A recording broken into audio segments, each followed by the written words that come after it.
La 18e Biennale de danse du Val-de-Marne, c'est parti.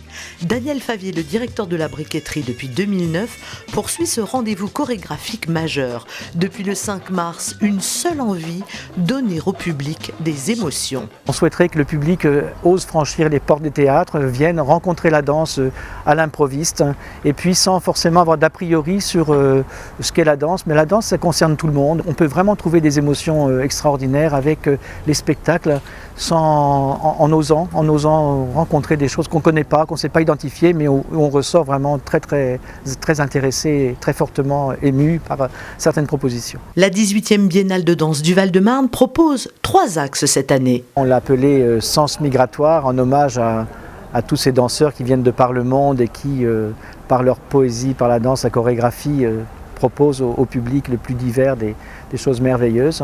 Et puis avec 2 lignes de force, disons, autour de l'histoire, de la danse. Donc on a une entrée avec les périodes historiques un peu de la danse, avec la collection Lise B de Lise Brunel, une journaliste qui a été très importante, qui a écrit pendant 50 ans autour de l'histoire de la danse. Et puis avec Anne Collot aussi qui reprend Parade and Changes, un spectacle d'Anna Alprine, et puis aussi le Parlement des Invisibles, toujours d'Anne Collot, avec autour de la mémoire de Sigurd Lieder. Donc c'est un peu l'histoire qui est mise à l'honneur, et sur l'ouverture aussi avec les musées. Donc on a une ouverture un peu particulière avec le Magval et le musée du Louvre, autour du projet autour de Bosch, du peintre flamand Jérôme Bosch. Mais le présent est loin d'être oublié. Entre flamenco, hip-hop, danse contemporaine et internationale, il y en a pour tous les goûts. 62 représentations, 23 lieux de diffusion, 2 projets internationaux, 2 projets hors les murs, comme cette création pour la Biennale